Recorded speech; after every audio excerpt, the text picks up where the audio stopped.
The Denver Broncos just pushed all their chips to the middle of the table. George Paton redeemed himself as the GM of this team, just destroying this draft, picking up insane talent at places that it shouldn't have been there in the draft. We're going to break down a couple of the absolute steals that happened in later rounds.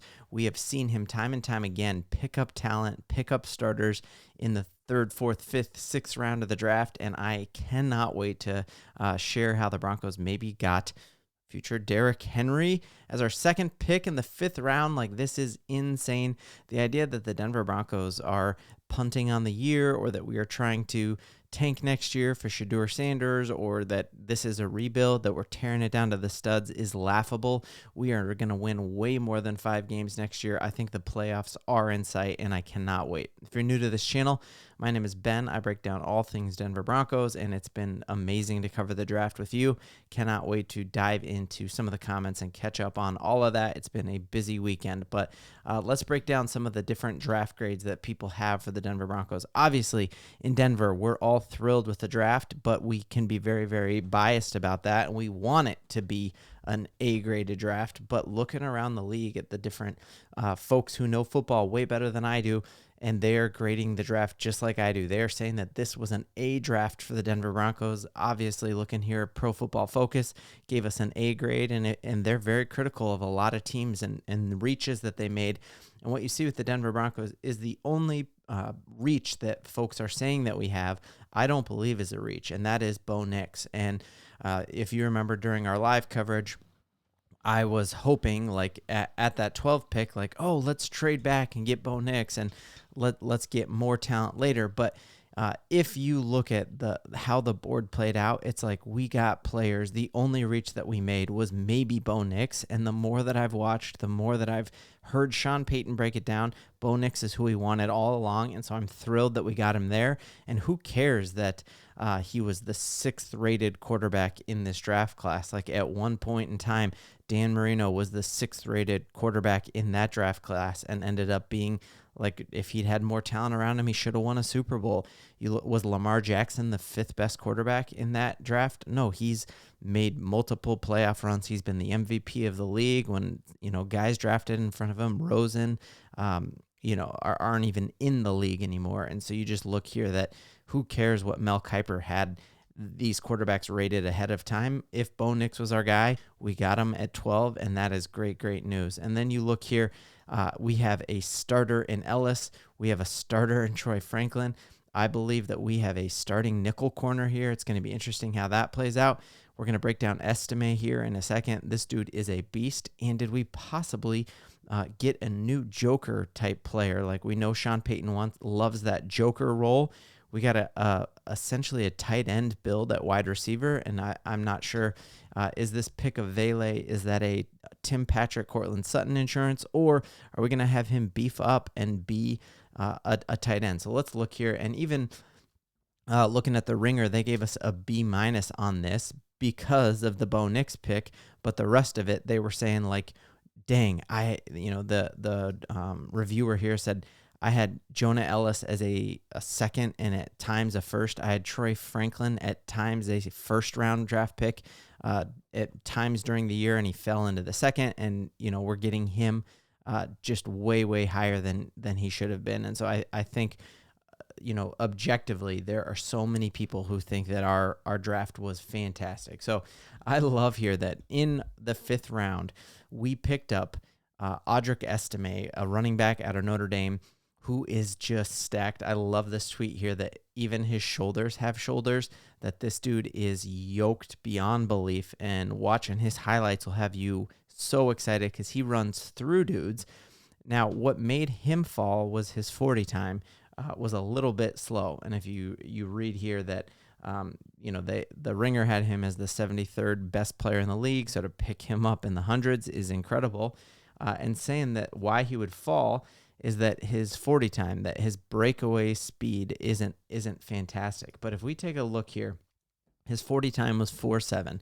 He ran much faster at his own pro day and said that when he was doing his own, like, running and testing it, that he ran a 4.56. If he'd run a 4.56 at the combine, he would have been, he may have been the first running back off the board. But the thing that I think is super important, especially with a dude with his type build, is the 10-yard time. So who cares what he runs a 40 in? Very rarely do running backs get to run a full 40 yards. What you care about is like, what is his acceleration like? How fast does it take him to get to his top speed? And if you look at him, he is one of the faster 10-yard splits of all running backs tested. And you look Blake Corum, who people were saying should have been the first running back off the board, and the Rams are thrilled to get him. He has the same 10-yard split as a Blake Corum. And if you go, obviously, I'm not saying he's going to be Derrick Henry, but his 10-yard split is very right on par with Derrick Henry. And from the naked eye, you couldn't tell the difference between a 1.58 seconds and a 1.56. And so you're looking here at a Hall of Fame running back, same type build, just an absolute yoked man. And if we look here, Estimé's 40 time was faster than Terrell Davis. And so truly, who cares about a 40 time? We remember when Terrell Davis got his start as a Denver Bronco and played on special teams and went down and made that massive hit on the kickoff. And you would never guess that he was a 4.7 dude. And so who cares what they run in underwear? What we care about is how they run when they're in pads. And man, this is going to be nasty to try to bring this down if you are a cornerback in the league, and imagine trying to hit this. So I'm real curious, like, what is the long-term viability of him on the team? Does Sean Payton envision him as the future, or is this just trying to push Javonte next year? We know Javonte Williams is coming back off of a 2-year catastrophic knee injury, and he's on a contract year. And so I think we're going to either see Javonte truly step up and be the running back that we saw before that injury, or we got a guy waiting in the wings who I'm thrilled about there for sure. Other interesting, huge pickups that we had here was, again, in the 5th round, we drafted a corner, and folks had him really high. The cool thing on Kris Abrams-Draine is that he started his college football career at Mizzou as a wide receiver and didn't switch positions until his sophomore year. And so he is still learning the position, and what a high upside person here. He fell lower because he's only 5'11", which puts him perfect as that slot corner, which we already have seen Jaquan McMillian really step in and dominate at that position. And so now we just have, he's also on a contract year, McMillian is, and so do we have insurance there? What I love is that Sean Payton has just added talent to these positions so that we have a platoon of guys. We have a platoon of guys on the edge.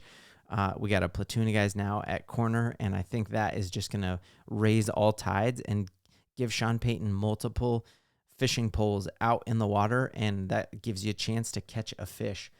Other thing I'm excited about is Devon Vele. We picked late in the draft, and no one had really heard of him. He's not even on anyone's big board, but what you see here is that you see an older guy. And so again, this is that idea that we're not punting on this year, that we have brought in multiple older guys, with quarterback Bo Nix being 24. This guy's 25.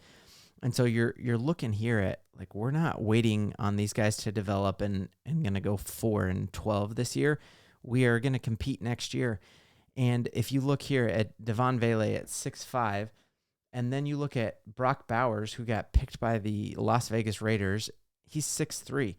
And so I just have wondered, is there any potential that our hope here with Devon Vele is that he is going to beef up a little bit and he's going to become a tight end? The other thing that I'm super interested in is one of the things that I had envisioned the Broncos drafting was a tight end. And at 12, Brock Bowers was the best player still available on the board. And I'm like, are the Broncos going to take a swing at tight end now, or are we going to try to pick up one later? We didn't draft a tight end. And that really makes me think that Sean Payton and George Paton believe that Greg Dulcich, his injuries are in the rear view, and that he's going to come in and ball out of control next year as a top 100 pick just in a few drafts back, that they still believe in him. And I think that really is us doubling down on the fact and the belief that Greg Dulcich is going to be back. So very excited to catch up on all of your comments on here. It's been a crazy couple weekends with me making more videos than I normally do, but I can't wait to dive into the comments the rest of the day and see what you all think. I have a community post out there asking what you think about the draft. How would you grade it? I would give it an A+. And I just cannot wait for this upcoming year. We got schedule release in just a few weeks here. We got rookies reporting soon, so it's going to be a busy time as we keep moving forward. Broncos country, let's go.